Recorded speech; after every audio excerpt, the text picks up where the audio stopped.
What's up, everybody? Thralls Metal here once again. I'm Necrotic. I'm Jammin John. And we have yet another album review for you, or rather an EP review. And be prepared for some absolutely ridiculous songs and just goofy, over-the-top grind, because we're going over a Birdflesh album once again. We're going to go over their latest EP faster than a priest vomit. I don't know how you measure that. Right? Is there like a record held by a priest that vomited once? We're going to have to look that up. I didn't look that up. I was like, oh, okay. But it's Birdflesh, so okay. Yeah, it's naturally silly and context be damned. This comes out on the 5th of July on TPL Records. This band formed in 1992 in Sweden. This is their fourth EP. They have 6 full lengths and a ton of splits. We actually reviewed their last album, Sickness in the North, with guitarist Ellis Marskog, which was one of the most interesting reviews I think I've ever done. Yeah, I'd never reviewed an album with the creator of the album, so it was more like a play-by-play, so to speak. Well, he also gave us like an inside track on some of the more cryptic meanings behind the songs and what they're actually about, and just some absolutely fun stories, like, the song Balcony Piss, which was just legit about pissing off of a balcony at a festival. I mean, we've all been there, right? I've pissed off my own balcony many times. It's actually quite nice. I'd pee off yours too if I knew you. So this band is notable for its just over-the-top, kind of silly, dark humor, kind of juvenile humor in general. Wherever they can possibly go that humor can be found, they go there, and then they write grindcore songs over it. And I don't know, like this band, I would almost say is like some sort of hybrid between crossover thrash and grindcore. Like,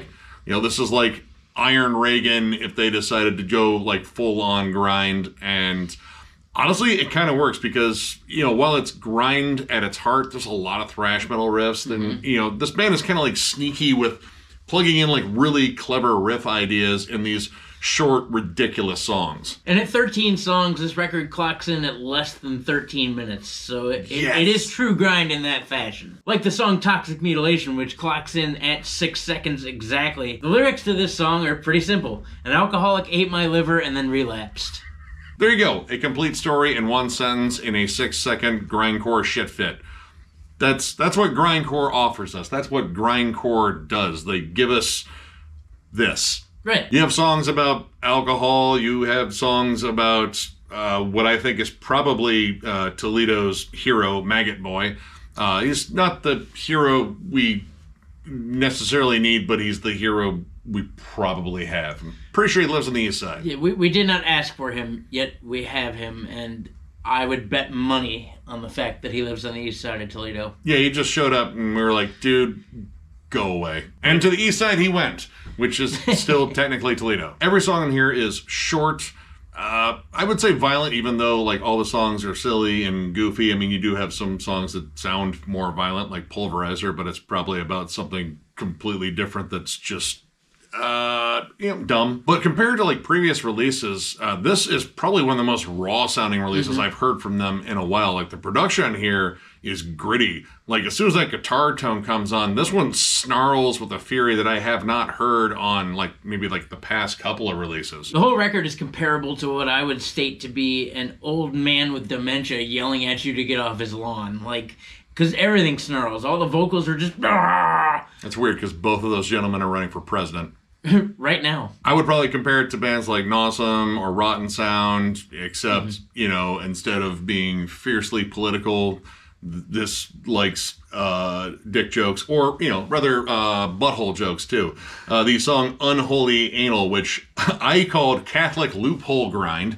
And we're going to go there. But that song has got a hilarious chorus refrain, and riff-wise, this band is really clever. Like, I have to say, like, it isn't just, like, all standard, like, down-pick, kind of punk chords and, like, blast beats and such. There's some, like, clever nuance that shows up in this band's riff work, and even in their song structure occasionally, they kind of, remind you, like, hey, these guys are probably much smarter than their lyrics. Much like the surfer melody found in The Unholy Anal, or the downright blackened tremolo that's in Booze Brutality. Like, I'm not used to hearing melody in grind, or like little catchy moments in grind, but they find a way to like sneak that in as if you're not paying attention. It's just little moments that'll catch you. You're like, hey, wait a minute. Yeah. It's like blink, you miss it kind of stuff. But I mean, it's interesting because it kind of makes these songs distinct, which I will tell you, still, grind is hard to review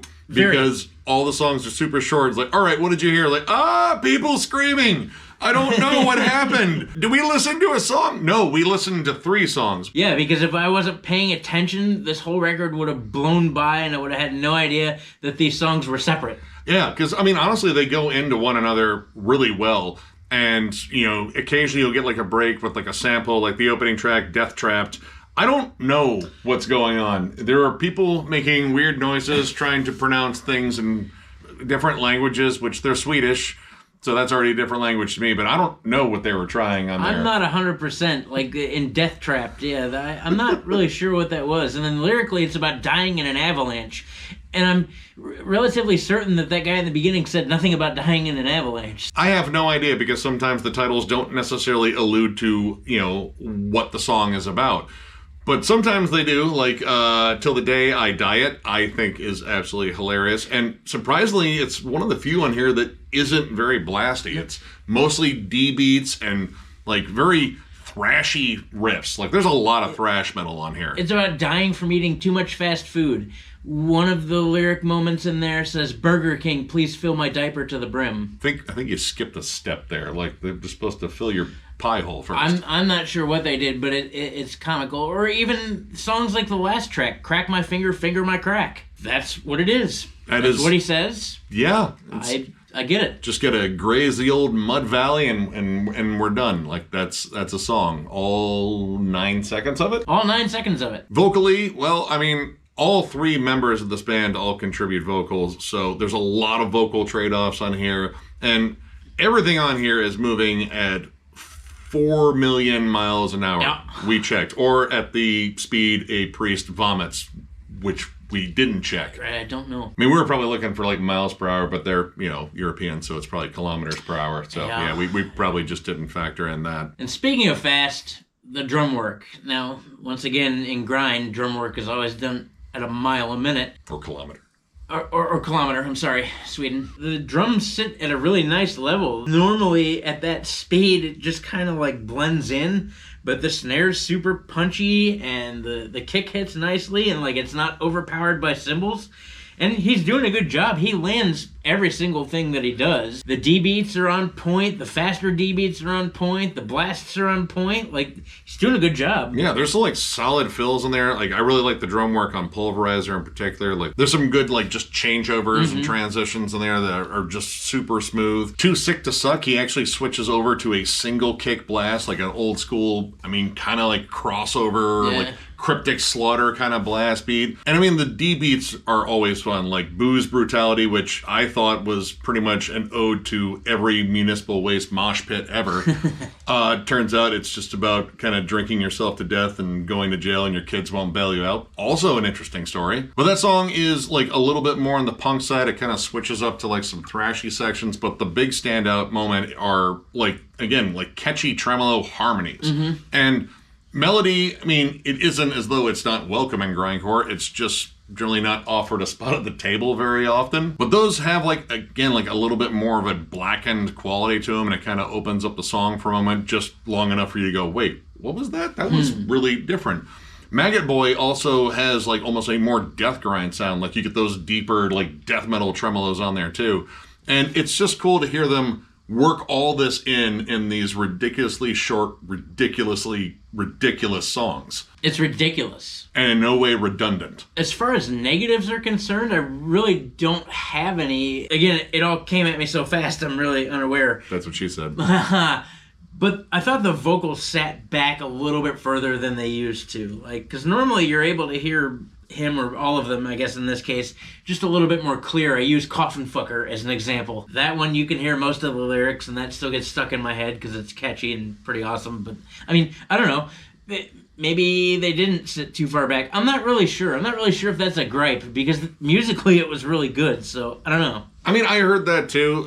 They do sit back in the mix, or at least they sound really muffled. Like everyone was like cupping the mic, so you get this sort of effect, except, you know, they're growling, which I'm not going to do. But yeah, like they're a little bit more indistinct. It isn't as though they were like, you know, speaking very clearly. Even when they kind of bring in the weird, goofy, clean vocals at the end of Maggot Boy, you know, it does sound a little bit more muffled, but at the same time, it kind of fits with the production, because this does sound decidedly more raw than their last few albums. At least at the end of Maggot Boy, though, they were all harmonized. It's only for a couple seconds, but you're like, okay. I mean, it worked for what it was, and what it was gloriously dumb and just super entertaining. Yep, if I can say anything about Birdflesh as a grindcore band versus other grindcore bands, is that Birdflesh is grossly entertaining. Kind of like Noisy Neighbors. Yeah, the whole idea behind this band, I would say, I mean, outside of like dick jokes and, you know, whatever other jokes are on here too, is kind of having fun. It's loose, it's ridiculous, and it kind of embraces all of metal and grindcore's just absolute absurdity. And I love this band for it. It's just fun listening to this band. So overall, I'm going to give this 4 stars. I dig it. It's a quick, violent listen, but it's thoroughly entertaining. You still kind of have like the what the fuck happened to me sort of vibe after listening to it even twice. While on the surface, it comes across as like gloriously idiotic and fun, there's also a lot of great musicianship on here too. And if you listen to it closely, you'll pick up on a lot of really clever nuances in the songs. But this is Birdflesh. Just listen to it because it's Birdflesh. That's the only reason you need. Like, if you need something that is just absolutely silly and has not a care in the world about anything other than making you go, wait, what are they talking about? Then this is your band. If you're a big fan of, again, like Nauseam, Rotten Sound, Noisy Neighbors, you know, stuff like that, check this out and just go ahead and take the rest of the dive into Birdflesh's discography and know that you have been warned that things are going to get dumb. Yeah, I agree. It's a 4-star listen for sure, albeit short and definitely goofy. One of the things I like most about Birdflesh isn't necessarily the music, although the music is awesome. It's goofy, comedic, irreverent humor tucked into brutal, violent grindcore songs. I think that's the best way to describe it, and knowing these guys, it just makes sense.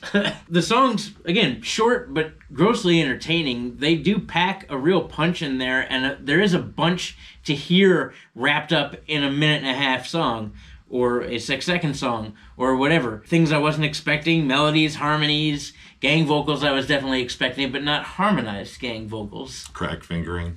Crack fingering, finger my crack. Don't finger my crack, please. But it's on there. These guys are just a good time. I have come to expect that from Birdflesh after hearing a lot of their albums and a lot of the material. And again, our kind of little hangout session with Ellis just made it like, all right, I get it. If you like fun, blasty grindcore music that'll rip off your face but make you smile while you do it, you probably are going to dig Birdflesh. Yeah, very akin to Rotten Sound and Nauseam and Noisy Neighbors and a little bit of Necessary Death and just, you know, grindcore. This is really fun grindcore. I laughed, I cried, it moved me, it was a great time. Shiz pants.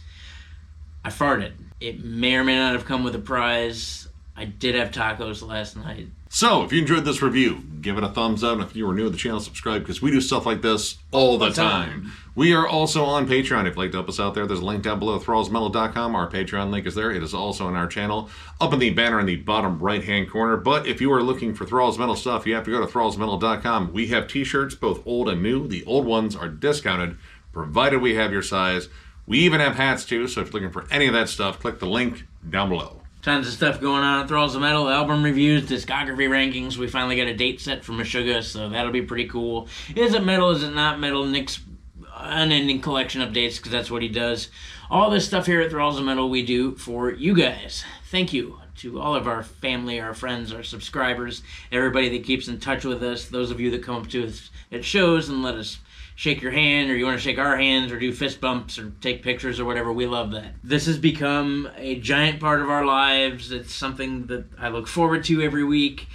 We do it all for you guys. Thank you for making this a whole lot more fun than I ever thought it would be. Yeah, it's absolutely amazing doing this. And yeah, thank you guys so much for everything you do. Tons of content coming your way. So one more big thank you because you're awesome. And we will catch you later.